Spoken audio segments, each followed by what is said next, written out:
Brooklyn Independent Television. Coming up on Brooklyn Review, it's debate night in America, and we're asking Brooklyn to choose the winner.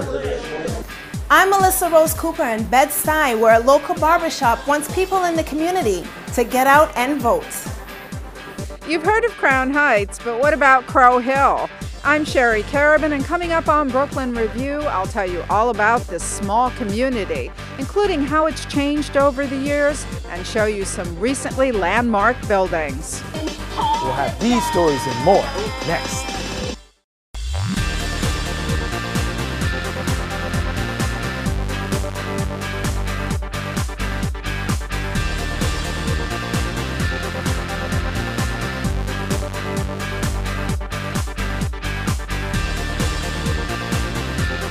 Welcome to Brooklyn Review. I'm Brian Vines.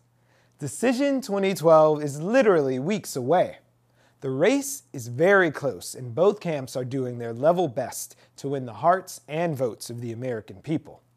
And outside of all the sound bites and op-eds and campaign ads flooding the airwaves, there are precious few opportunities to compare both candidates head-on. The first of 3 debates for the White House happened recently, and I got to take the pulse on the street. We're moments away from the first presidential debate of 2012, so we're on the streets wondering, what's your issue, Brooklyn?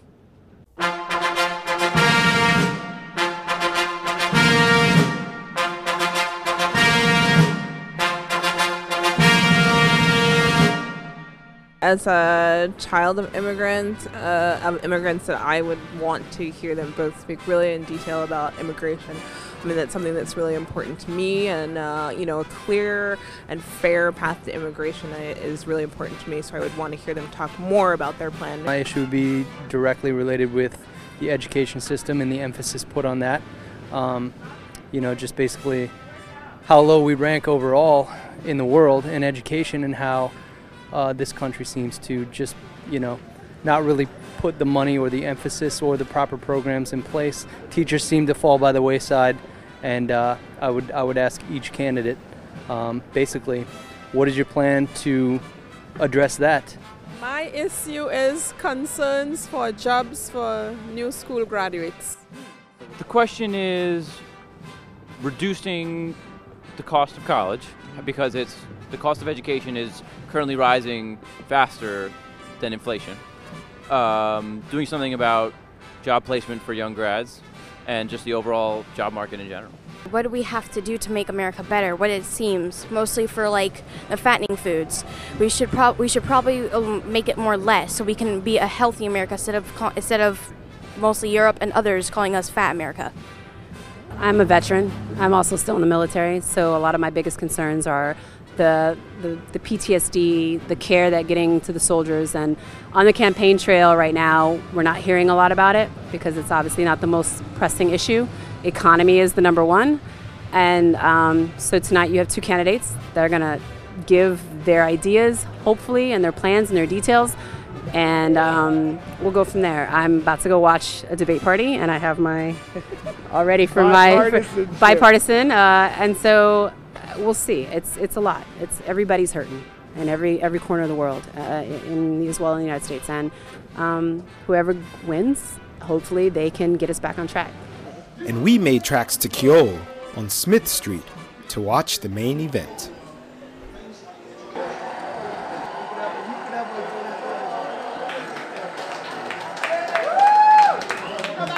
Some divided their attention between the 90-minute presidential debate and the Yankees game.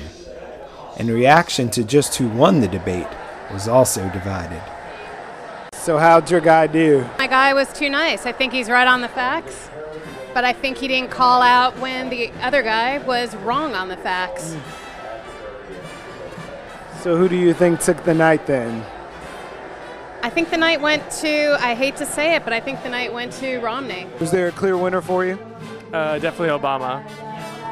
Yeah, but I was predestined to think that, so.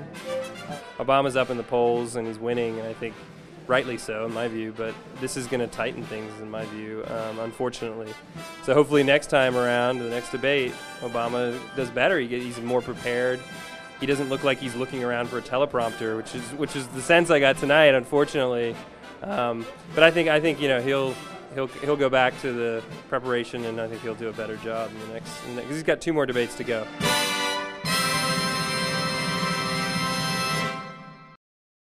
So did the debate help you choose a candidate? Well, if you're not registered to vote, it's a moot point. Just think of voting like regular maintenance, like getting a haircut. And the barbershop is usually a man's haven when he needs a fresh cut or a lineup. But with the presidential elections coming, one shop in Bed-Stuy is also giving men a chance to line up and vote. Melissa Rose Cooper has more. Don and Diva Salon is known for its hair-buzzing cuts and trims.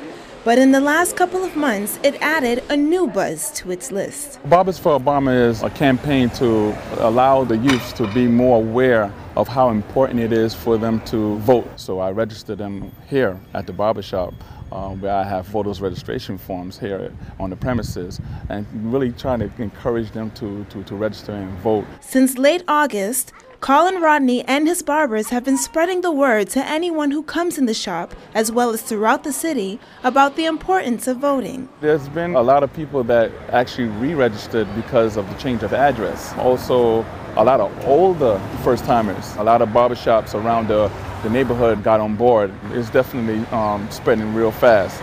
This is your first time vote? Yes. All right, great. So listen, man, it's only gonna take 5 minutes, Just fill this out. You don't have to worry about mailing it in. I got you. I'll mail it in for you. Rodney says it's especially crucial as so many youths in Brooklyn are now of voting age but still not registered. 4 years ago, they didn't have that chance. So now it's their chance to make their voices heard. Before I wasn't registered to vote because I really didn't think it was that important for me to vote.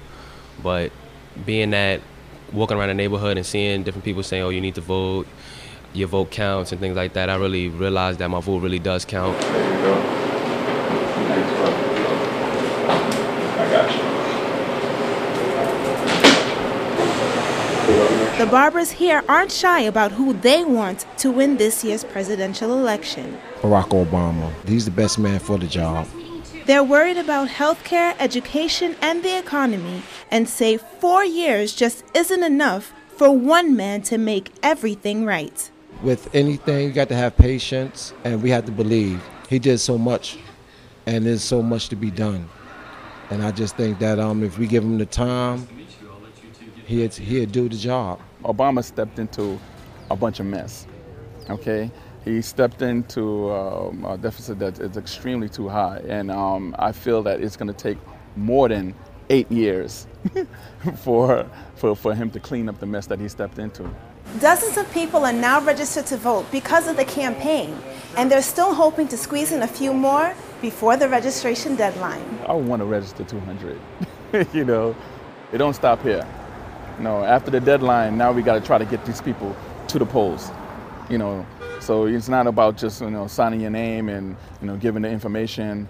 And then you get your little voter's registration card and that's it, and you just sit back and say, okay, I registered, I did my part. No, your part is not completed. Your part is completed when you go to the poll and you pick whoever you feel is complete for this job. I'd rather for the young people to vote than just do nothing and play video games all day. It's a dream Rodney hopes will come true on Election Day. If we can do something like this again, all right?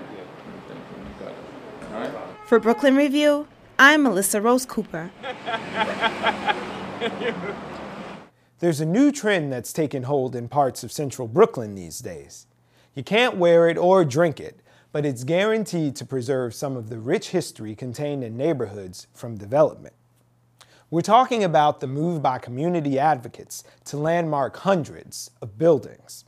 Sherry Carabin takes us to Crow Hill's Park Place Historic District, which got the green light from the New York City's Landmarks Preservation Commission this summer. Walk through many parts of Brooklyn these days, and new development is likely what you'll find. But on this Park Place block between Bedford and Franklin Avenues and Crow Hill, the word of the day is preservation, as these 13 row houses signal continuing efforts to landmark hundreds of unique and historic buildings in the neighborhood. The Queen Anne and Romanesque Revival-style homes make up what's known as the Park Place Historic District, which the New York City Landmarks Preservation Commission voted to create this summer. Why just these 13? That's what they started with. Someone came, looked, saw that they liked how each one, it was the same row houses, but each top had a different shape architecturally, and decided to put that on a national registry first and then went to Landmark later. Stacy Sheffy is vice president of the Crow Hill Community Association. The grassroots organization was begun more than 20 years ago to combat crime and other problems in the neighborhood.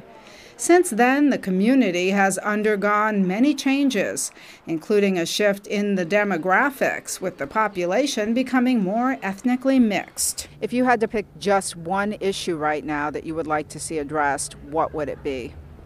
More services, more sanitation pickup, more mailboxes on the avenue.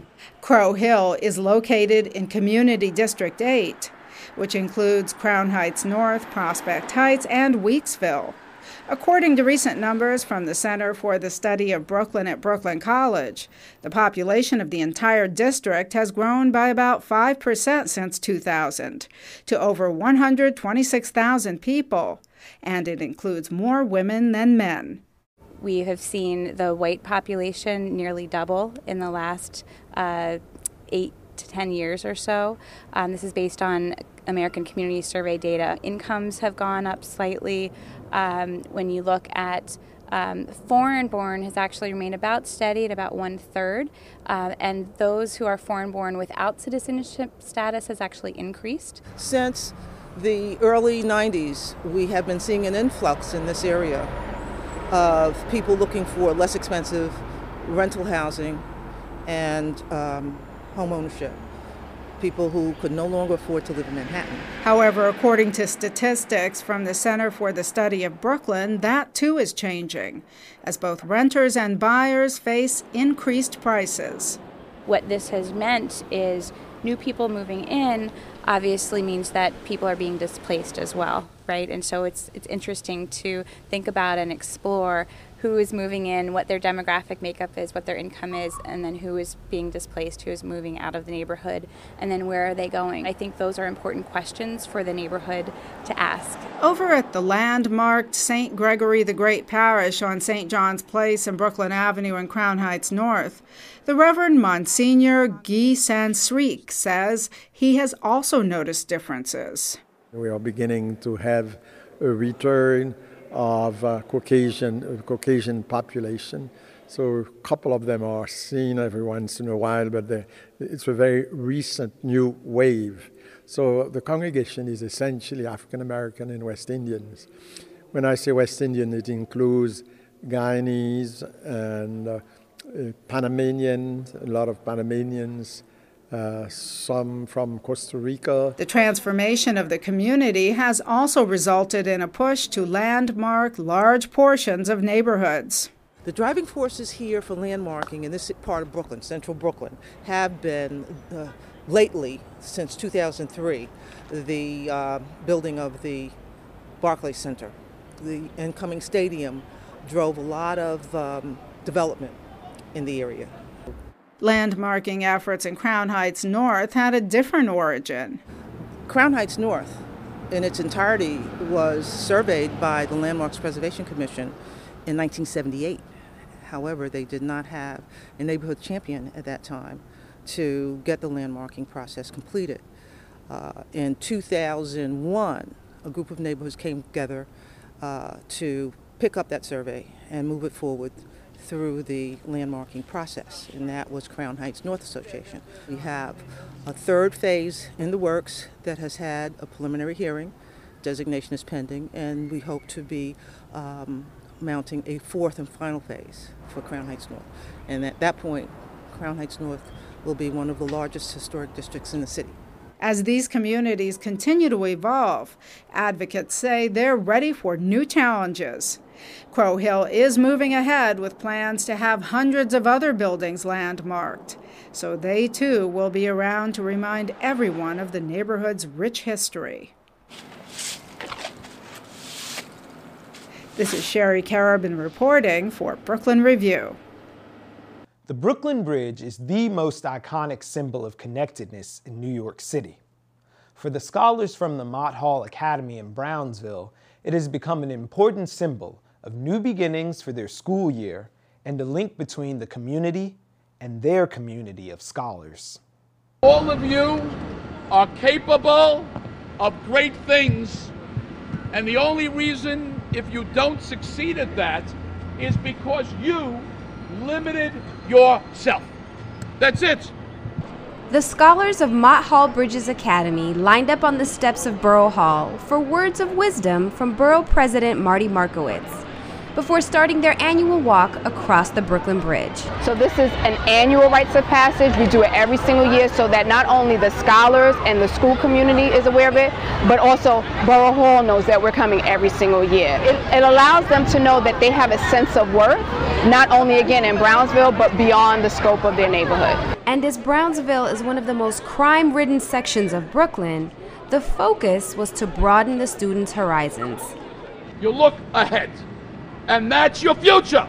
Because remember, when people succeed, they ain't looking back at you. The better these kids do, the better we're going to do. You hope that the conclusion will be such that each of these kids, no matter what profession they go into, become a credit to themselves and families and to the general community. That's my hope. And Principal Lopez believes that step one in achieving that hope is to create a sense of community.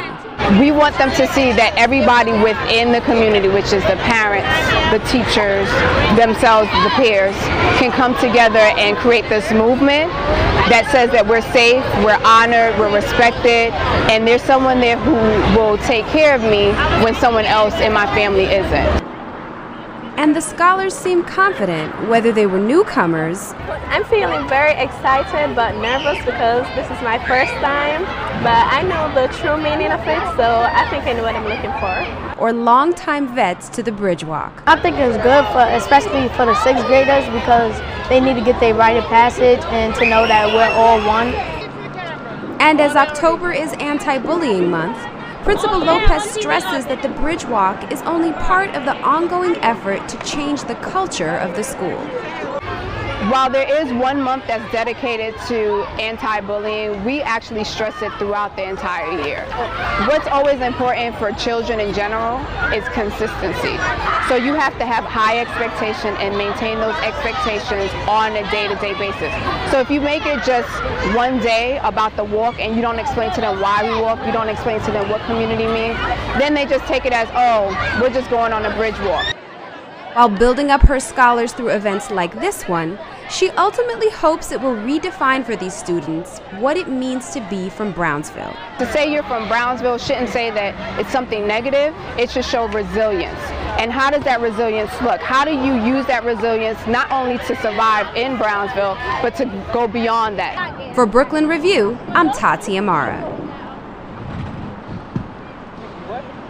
And while the rest of the country is focusing its attention on the current presidential election, a little closer to home in McCarren Park, there's a fierce competition that brings out the most skilled and highly creative fighters, all vying for an important title.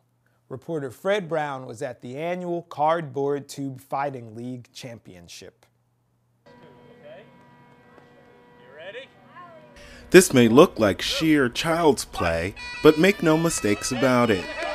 Here at McCarren Park in Williamsburg, some serious competitors joined forces with one objective in mind: to be crowned champion of cardboard fighting.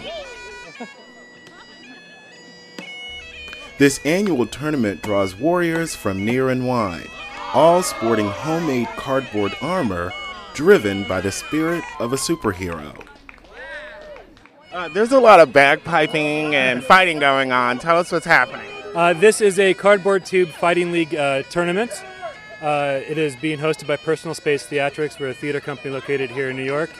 And the Cardboard Tube Fighting League was here in 2009 and hosted a duel. And we participated in that duel. And then earlier this year, we were trying to think of something fun we could do and maybe get some people to come out. So we called them up and said, hey, do you guys mind if we host a duel as well? And they said, go for it. So here we are in our cardboard best, having a big duel, as you can see. Other than theatrics, which is we all need, is there any sort of real purpose outside of that, or just for plain old fun? It's really plain old fun. Our secret agenda, if you will, is to tell people more about the theater company who come out. So, but really, it's just it's a lot of fun. We enjoyed it last time we were here, and we wanted to do it again. For Manhattanites Ian and Rosalind, getting into the game in Brooklyn required some intense training, concentration, and a whole lot of fun. So how did the match go? And you guys took this pretty seriously. I mean, this is our first time with the new styles of fighting, where you have the center hold instead of the bottom hold. Oh, really? And, so now explain that. So the object of the game is to bend the other person's attacking device here. In the battle. Right. And so the idea is that by holding it in the middle, you have a greater chance of bending it on their side, and less chance because there's less actual torsion on the stick.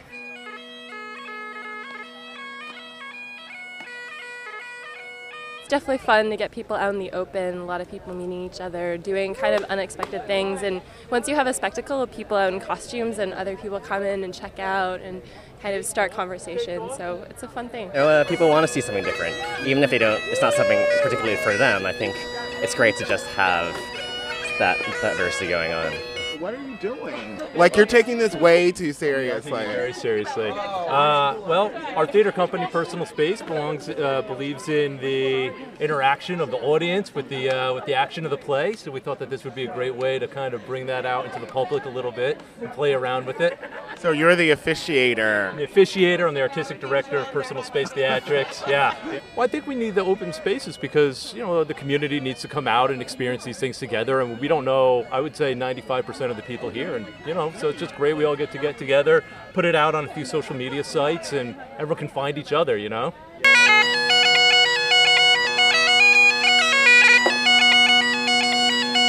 But it's got wings, and it's painted, and it's made out of what? Cardboard. Cardboard. So I saw you fighting earlier. What do you think about this? I like trying to get people to battle me because, well, I'm aggressive and I usually win anyway. All right. So it sounds like you're preparing for the Olympics. Kinda. Now, speaking of the Olympics, I thought it was time to show these folks some real athletic skill. And don't let the pastel-colored shirt fool you. 1, 2, 3, fight on! Oh, champion! Just like that. Wow. Thank you. For Brooklyn Review, I'm Fred Brown. Daytime realness, or surrealness, was the order of the day at Bushwig, a one-day celebration of the art of drag, featuring 30 of the fiercest queens this side of the Hudson, who repped their Brooklyn pride and lip-synced for their lives. I couldn't resist. Take a look.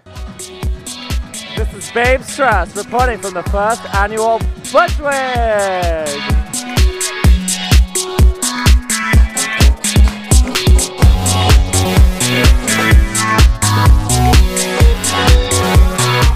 We're celebrating 30 of the fiercest queens in Brooklyn. I moved here around a year ago, and I noticed that there's a lot of drag queens in Brooklyn, and especially in Bushwig. And I found I wanted to put on a festival which celebrated that fact. Literally, there's a drag queen hiding on every block. Maybe two.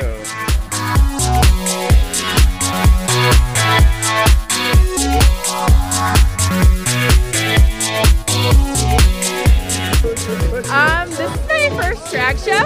Yeah, it's been impressive so far.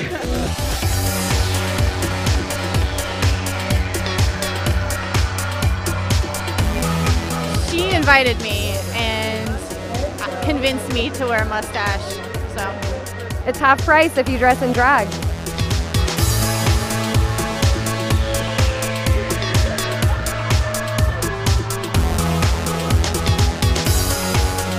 I'm a very big fan of fashion and art, and so drag fits right in there, the intersection of all that, you know.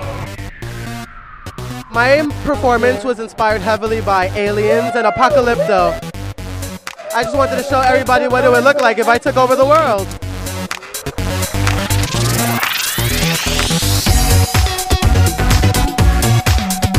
I think it was like one of those conversations that happened really late at night where we were all joking about it. And then the next day, text messages started happening, and it was like, you really want to do this? And we were like, yeah, of course, you know, like, and it just sort of perpetuated itself, and here we are.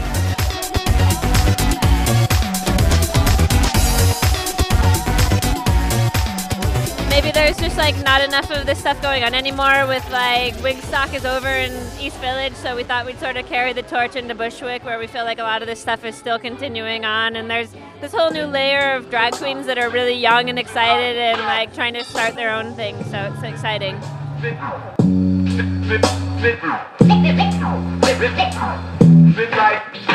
Brooklyn, Bushwick specifically, has definitely informed my performance because it's just a very artistic neighborhood. It really harvests a lot of creativity. A lot of artists live out here now, and everywhere you look, you know, there's like new and exciting things, and the art out here is very contemporary, very street, very urban, for sure. And I mean, all the trends are set here, and this is where it's happening.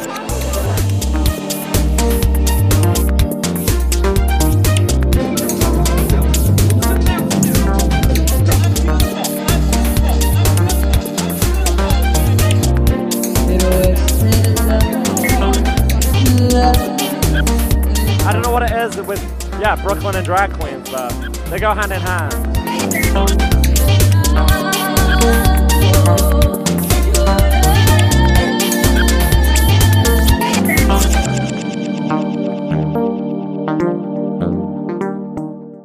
Now that really brings this edition of Brooklyn Review to a close. If you missed anything or you just have to see it again, check us at our home on the web at bricartsmedia.org. You can also find us on YouTube, Facebook, iTunes. You can even tweet us. So we'll see you next time. Bye now.